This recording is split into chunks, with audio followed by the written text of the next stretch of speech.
Testing. Testies. So we're at Silverstone. We've had an awesome... I mean, how good has today been? It's ridiculous, it's like spending £800 for an exclusive day in Spain. Yeah. But we're in the UK and it's been nice, isn't it? It's been yeah, it was pissing with rain yesterday, all up to this week, and today it's just been amazing. There's been no one on track. How many people in our group? 10, if that. Yeah, 10 people. Yeah. Silverstone. There's one guy going around now. It's the last session in our group, and there's one guy going around. Yeah. And it's been excellently run, tea and coffee. It's been brilliant. Yeah. Anyway, to the matter at hand. I mean, these two are the reason I enjoy getting up in the morning and breathing still. Yeah. I mean, this is the epitome of sports bikes, or road legal production sports bikes that aren't 60, 70 grand. And they're certainly the two best bikes of 2015. Yeah. I mean, and that's why we chose to bring them here today. Yeah. We feel that these are definitely the raciest, fastest bikes of 2015. And we wanted to try and see which one was indeed fastest and best. So let's start with the Aprilia RSV4 RF. The roof. Limited edition, 500 made. Yeah. This is number 20 of 500, which is nice. It's always nice to have a number on the top yoke. It does, yeah. But yeah, this is well suited bikes for the masses, isn't it? I mean, you've ridden it beforehand. Yeah. We both have, and put simply, it's a race bike for the road. Absolutely. And chassis-wise, there's nothing quite like it, is there? Yeah. It's delicious. In terms of handling, I don't think there's a better handling bike that's legal, road legal, and doesn't cost you £1 million. Yeah. Production spec. That stereotypical or preconceived ideas of GP bikes, isn't it? Stiff, unforgiving, just really compact, and it just does what you want it to. There's no weight transfer issues, there's no... It's hugely balanced. I rode the non-RF, the APRC, with you actually in Portimao. Loved it, but still kind of, for a rider of my level, you obviously race in BSB, a rider of my level, I don't know if I'm getting the most out of that bike, just because I'm not skilled enough to handle it, ultimately. I think it is a bike for more experienced riders to gain more from. I mean, the electronics are racy, the engine now, I mean, you rode last year's model, which is always, the Aprilia's always struggled with top end power, and it would say 170, 180 horsepower, but it genuinely did. It felt slow, didn't it? Yeah. But now it feels fast. Yeah. But is it fast enough? Which brings me to this, the R1. You've had it for a week now, haven't you? I have had it for a week. And on the verge of putting an order down. Yeah, I'm dangerously close to slapping one on, but yeah. This week I've been dangerously close to trying to buy one of these. They're not actually very easy to buy. Yamaha has like a pre-order system where you have to register on a website and go through a load of stuff. Yeah. So they're not as exclusive as the RF, but these aren't selling as many. No. So, you have to wait until what? October now? Well, you can put the order down now. Yeah, I think it opened on the 1st of October, I believe, ordering. So I think I'll have to be pretty quick. But anyway, as a track bike, I mean, it's insanely fast, isn't it? It is insanely fast. The way the motor spins, the way it revs, like there's nothing inside. It's just like you just open the throttle and it's just wherever it's still a top-endy motor, isn't it? It still likes to be near the top. Yeah, but I mean below 7,000 it's useless. Yeah, and that throttle, I'm sorry, but the throttle's... It is bangy and jerky, and nice. No, but within a couple of laps on circuit, you get used to it. It disappears as an issue. It's not an issue. I think tomorrow when we do our road test, it's going to be apparent that it's a bit of an issue. But just the way this makes power, it's just intoxicating, and the noise that comes from that cross-plane crank sort of setup, it's just, well, there's one now. you can all the. I mean, it's all the instructors use the standard R1s here, and you can hear them a mile off with all stock exhausts, incidentally. So I mean, let's dissect it then from a purely track point of view, and as you just said, this is a track test, and part 2 of the road test will be tomorrow. But as a track test, from braking to apex, the Aprilia absolutely bosses it. It's stable. It turns exactly where you want it to. It's not too flighty, but it's just confidence inspiring, isn't it? Yeah, yeah, I would 100% agree with that. Braking is probably my worst thing on track that I need to work on. So I have confidence issues. I just don't like it. And on the Aprilia, it just feels like you can do 10, 15 yards more than on the R1. And carry more speed. Yeah. I think, with engine braking control today, in today's superbike society, whatever you do, whatever corner you're in, that just feels 100% right all the time. Yeah. Yeah, until you get to corner exit. Which, I tell you what, I always thought, I came here thinking this might edge it, having previous experience, etc. But, I tell you what, that thing on corner exit, as you may well have seen. I'm no hero, trust me, I'm no hero, and as soon as the rear steps out, my bumhole twitches and the throttle goes like this. But I was following you, and I think you left a dark line from that rear tyre for maybe, I shit you not, 100 metres on corner exit, just smearing that rubber onto the surface, and I mean it looked awesome. And I could see you were trying, because what we're talking about is the slide control, which the Yamaha has, to do with the 6-axis gyro, which I don't believe the Aprilia has.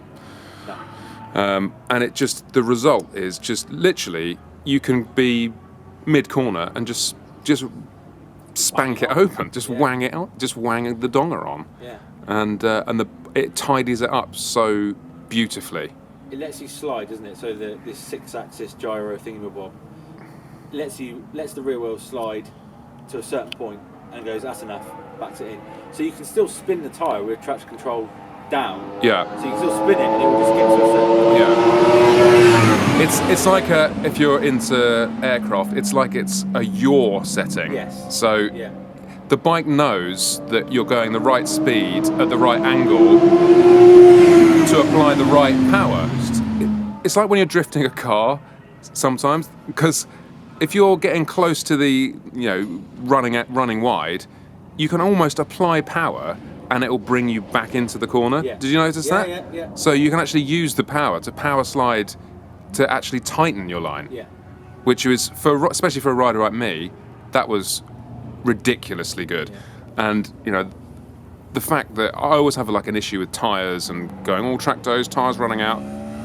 This bike gets more fun when the tyres are shit. Absolutely. We've talked about magic technology before, but this really is insanely And good. I've ridden the R1M a few times, and I've ridden the standard R1 a few times on track, on road, but today was the first time that I've actually had the confidence to do it and understand and truly exploit what it's all about, truly exploit its true potential. So, yes. We'll show you a shot now of one of the instructor's bikes. Yes. Of the tyre, the level of abuse the tyre has had, and the fact that it was still lapping in a performance pace. And these boys don't hang about, do they? They do not hang about. It was literally delaminated. There was no rubber left. But the bike was tidying it all up. The only reason he knew to come in is because the balance had gone out, and the other instructors were gaining on him down the straight because the traction was holding him back. So I was like, I'll come in. We're talking of straights. We say it feels faster, and although the Aprilia is more powerful, the R1 absolutely romps from throttle pickup mid corner, and that ability just to jump a few bike lengths to halfway down the straight where it's gained another couple of bike lengths. It's fast, isn't it? Yeah. Regardless of dynos, regardless of claim numbers, that thing bosses it. Yeah. Ridiculous. I'd agree. Yeah, and it kind of needs to, because I do think it does suffer on the brakes, even though we had a little bit of an issue with ours, which is rectified now, but it does suffer on the brakes somewhat. Stability as well, it's just... And going down through the gears, that rear steps out a lot. Yeah. Yeah. Yeah, it's just not... It's not as confidence as far as the Aprilia, and it doesn't feel as natural going on the brakes as the Aprilia, does it? It's just a little bit bitty and a little bit, you know, I think there's nothing to truly shit you up, but it's just, I don't know, just not 100%. Yeah. Then again, exit grip is fast and as exciting and involving as the R1 is. She does like to get a shimmy on, doesn't she? I mean, we're sort of looking for the steering damper controls, trying to wind it up, realising that it's actually, we can't adjust it. Yeah, it's not. It appears at the moment it's non-adjustable, and it's so ferocious, the power of that, and the lift control is holding the wheel up in the air, and it is a banshee like to hold on to. But then saying that, the Aprilia, it was slightly better, but that was still all over the place. Yeah, yeah. I think you've really got to be. I mean, we had it on settings, like sort of messing about 2, 3, 4, and 5, and the traction control this is, and I think you've really got to be a proper rider to be able to go past the traction control, because when it goes, because of this racing sort of sharp, stiff chassis, when it goes, it does tend to go. And yeah. I mean, the different. I guess in summary, the traction. The difference is that you can't feel the traction on the R1 at all, really. Whereas the Aprilia has definitely got that. It's definitely got the It's particularly if you're going over a bumpy section of circuit, you're on the gas, and it just that doesn't help the R1. It doesn't help reel the R1 in on the straights either. So, you know. But then again, you know. But it does make it up in the corners. How fast it is, top end. That it's just glorious. The throttle and the fueling and low speed corners, it absolutely annihilates the R1, doesn't it? Yeah, definitely low speed. And just ease of use. It's sumptuous. And as a rider, it sounds nice on the bike. It sounds cool. Standard can, lovely induction bark, and it just the V4, isn't it? You can't argue with the V4. Yeah. So power and speed and corner exit R1 definitely takes it by a considerable margin. Absolutely. Yeah, I was surprised. You know, even with cold tyres and sort of sketchy conditions this morning, the way you jumped out of a corner on that thing, it's just gone. I could not hold on to it. Yeah. It did. It truly surprised me. The one negative I will say about that in terms of power and speed, etc., is the gearing is very, very long. So you're often at least one gear lower than the Aprilia. And slow corners, again, this doesn't help the R1.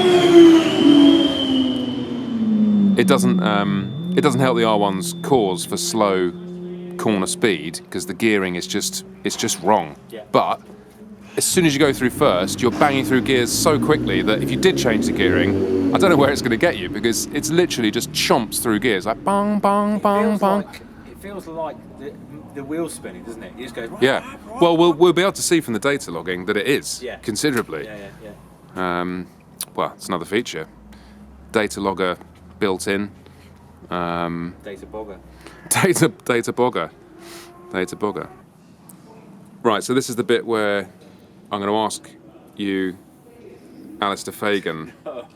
Okay, I'll go first then. How about that? You go first, yeah. Okay.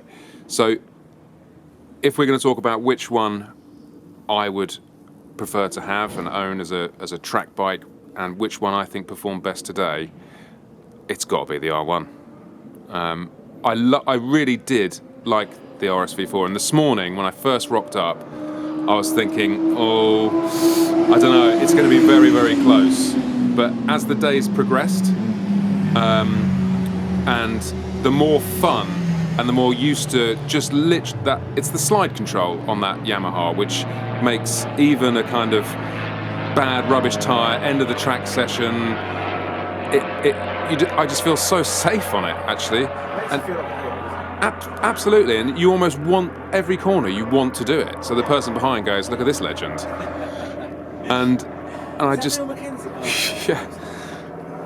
and just the holding onto it, going onto that back straight, and just like the power it delivers and the noise it makes, and it is, that for me, the R1M takes it. You know, the Aprilia it's great, and I'm sure tomorrow again we'll find out some more, you know, kind of road going things. But I think without a doubt, I was faster on the Yamaha than the Aprilia.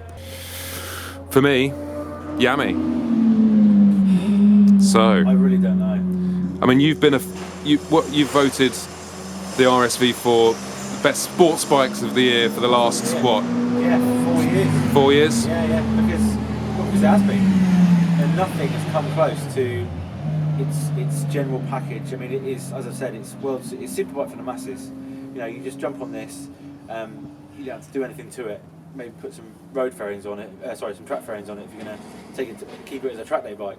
And it's the suspension, the engine, the complete package. It's really difficult to fault dynamically, isn't it? Yeah. But having said that, it doesn't make you feel alive like the R1M does, and there's something, I don't know, it's something missing. Something missing after today. Do you know what I think it is? I think it's just it's just getting a bit old. That's what it feels like to me. It's been around in that form for quite a few years now. I mean, it was 2008, something like that. This year, and of course, you know, throughout the years, but yeah. It's been bolted on and bolted on and bolted on and bolted on, and it has. Don't get me wrong; it's an amazingly refined bike, but it just sat next to the R1. It just doesn't do it for me. If I could have the braking, front end stability, and mid corner poise of that thing, to the insanity, the pure brutality of that. The R1. Maybe we'd have the world's greatest bike. Perhaps. Maybe you could go into a corner on the Aprilia, jump off, and get on a Yamaha for exit. Should we try it? Yeah. All right. Okay. So, but you still haven't said. Come on, you got to put your money where your mouth is. What is? I mean, you know, all other tracks aside and all that stuff. Today, based on what we've seen and experienced today, what do you want to go out and do your final laps on? Probably Aprilia. You're still staying with it? Yeah. Wow. Yeah. Okay. Well, that's good because I want to take the R1. Deal.